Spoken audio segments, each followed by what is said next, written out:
Alright guys, Fitz back here for yet another cast here. I'm not going to be talking for too long. I just want to quickly go over a couple things regarding this clan war and these teams here. So let's introduce our teams really quickly. First we have OverDosed, a pretty, it's an international team, probably what I could say. There's a good amount of Canadians at least showing for this clan league and some European players. So, I mean, there isn't really much else to them. Now we have Soul Companions, who's, I believe, strictly a Romanian team.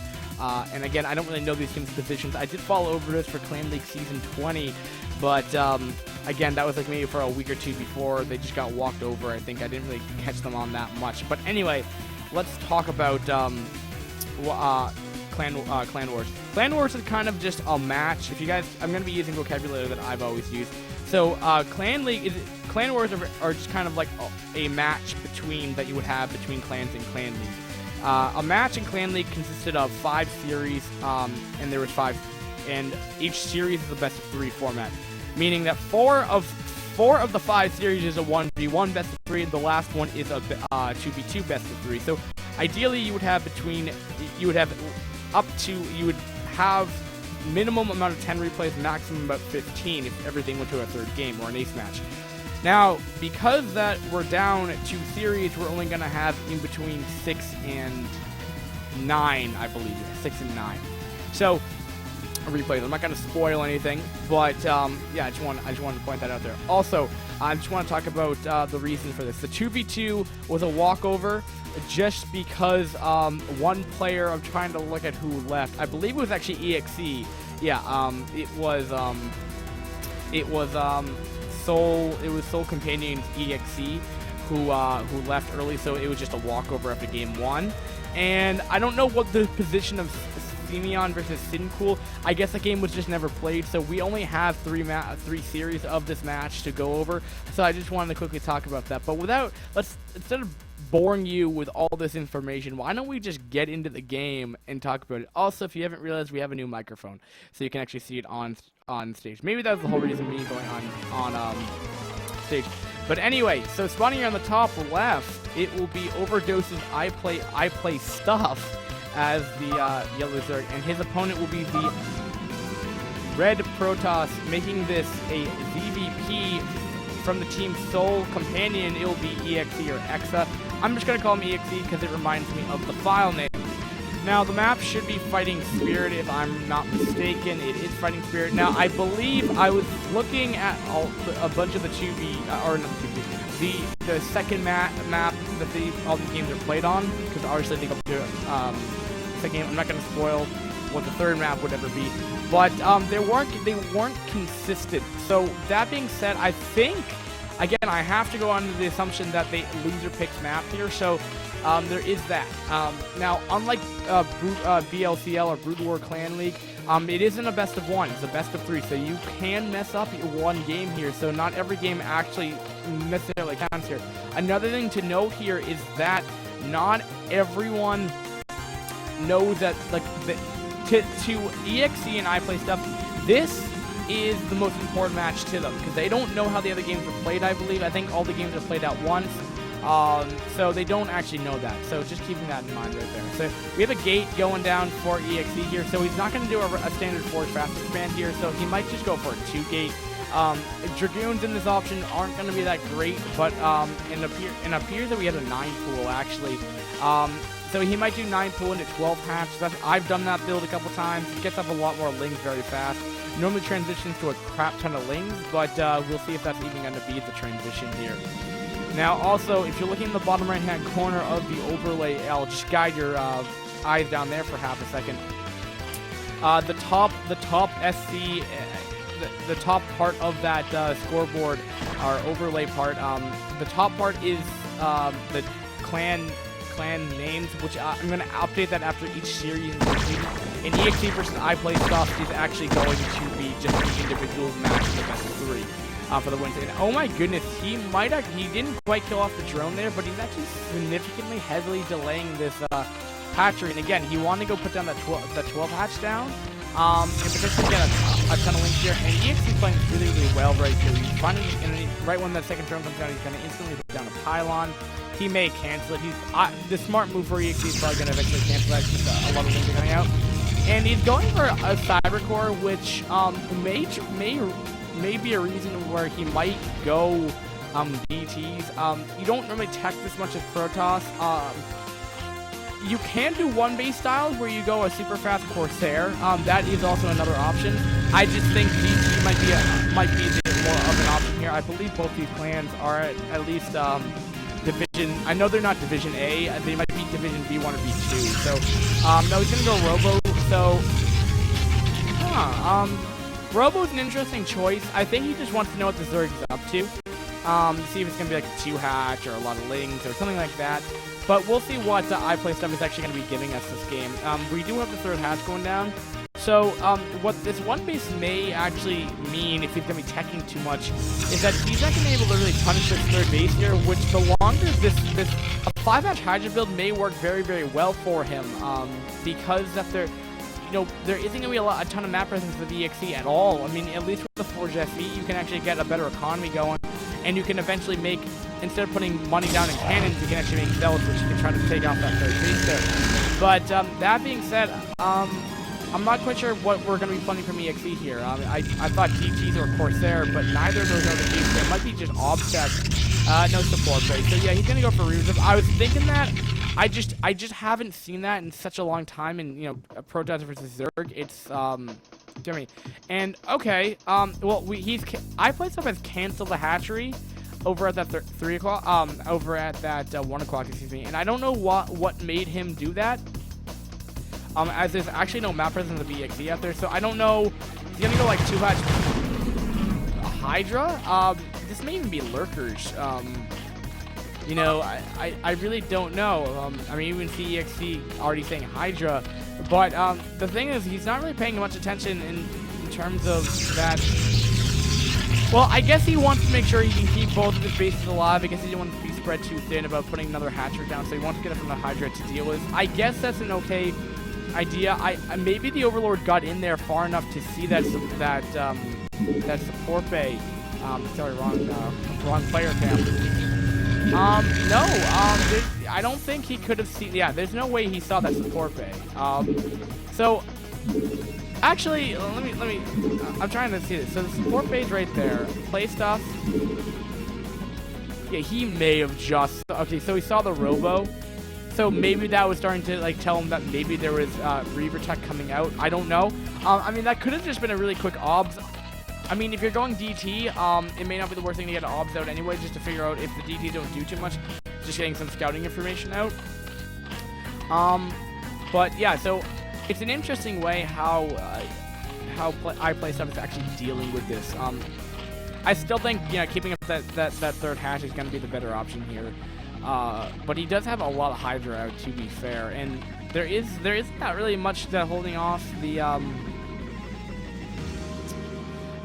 ramp here. And also, if you're a StarCraft 2 player, you keep in mind that Reaver drops, all you get is the shuttle. You're not going to be able to warp in reinforcements here. So the drop play in Protoss, this is really all they can do. This is the force that they have. They're just a Goon and a Reaver.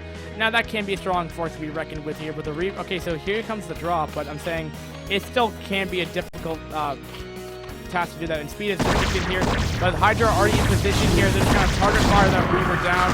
Nice micro, but oh, the shuttle goes down right there, and it looks like this Goon's going to die. So that attack has served no purpose. Now, actually, the Reapers, though, at least what he can do is help defend his ramp a little bit better right here. So we're still only have a 1 gate here, finally getting that 2nd gate going down here. But now there's really no way for Iplaystuff to really punish the 3rd unless he really wants to kind of go all in mode. And quite honestly, I don't really know if that's the right option. But Iplaystuff, though, I think is going. Yeah, I kind of like him going. Oh, he's gonna just get more Hydra. I don't really know if these Hydra are going to do too much damage here. I feel like it might be a little preemptively to do this. Hopefully that EXE can hold here. I'm really not quite sure if he's going to have the ability to do that, if that makes any kind of sense. So let me just turn down the in-game sound again, because I think it's getting a little too loud here. But yeah, okay, so we have the 3rd hatch going up right now. I don't think we've seen Spire Tech yet. And Iplaystuff, I guess a good transition for him might be is to get Corsair up, but because there's a really, there's kind of an abnormal amount of Hydras that are outplaying a little bit more defensive here.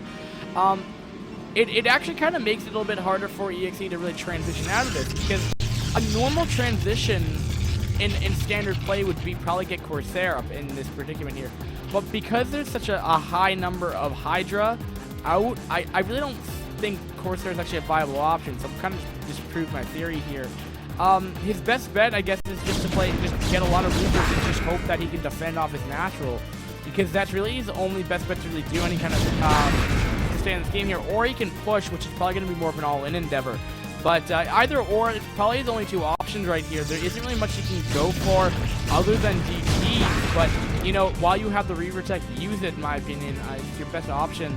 Finally, the Obs is out, but he has no eyes in the base here, and it looks like he's going to be pushing across the map here. This is something that I really don't agree with, because if this doesn't work, that means his natural's completely gone, and which also means that he's not really producing that much. He's only have 2 gates. It's 62 supply down to 44. I don't know what Iplaystuff has been doing right here. He doesn't really have a lot of hatcheries. This can possibly look pretty bad. There are 2 Reavers there, so it actually makes short work of Hydralisks right there, as I believe they will one-shot because they only have 80 HP. So yes, they will one-shot Hydra, and not only that, they will do splash damage. Where are the rest of these Hydra? He needs to flank soon. He needs to come from both places here. Sending one Hydra at a time is not going to be the right option here. Things are starting to get a little tense here. This push is actually looking a lot more powerful right now. He needs to go from both sides here. He needs to target fire those Reavers. They're going to be instantly wanted by the shuttle, but he gets instantly sniped off right here. And it looks like, is there enough right here? I don't know why he didn't go in there. He had more than enough to really deal with this push, in my opinion. I mean, he may not have an upgrade advantage, but Hydras do pretty good against Dragoons. This is why you don't normally get them this early on. That's why you normally have a high number of Zealots to really do that, to at least to allow the Dragoons to do DPS to the Hydralisks. But now he's on the back foot here. Now, is his natural in potential danger here? I don't think there is. I thought there was going to be a lot more Hydra out.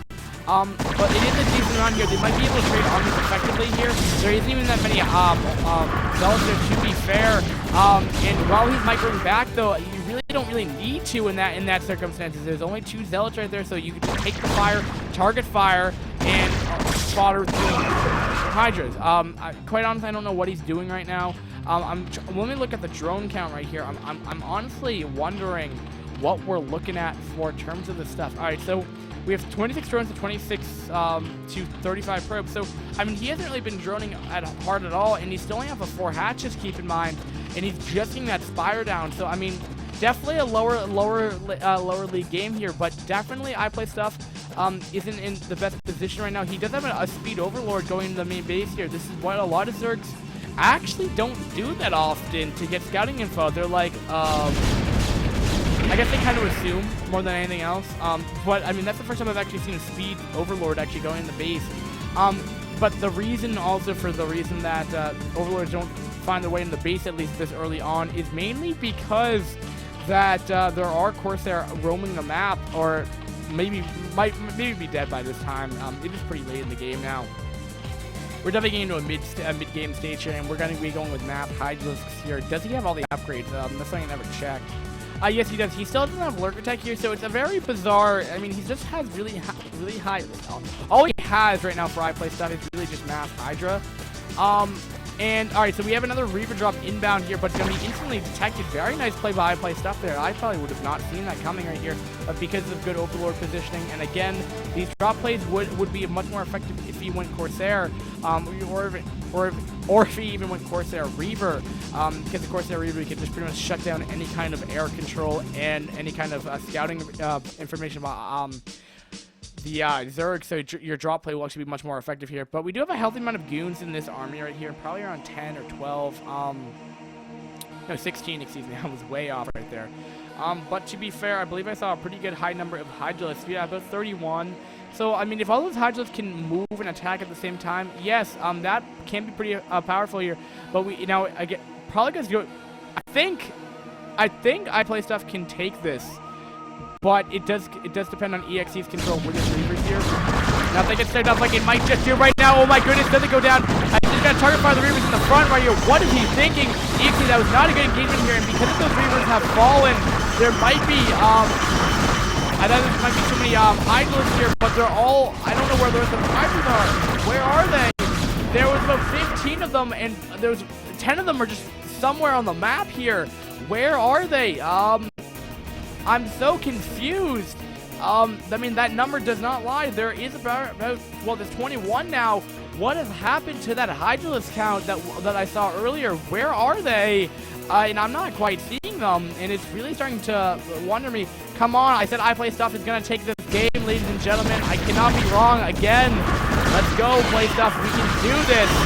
But a good amount of damage is being done right here. Again, if you're going to attack, Dragoons are really, really nice because they still get an early shot off.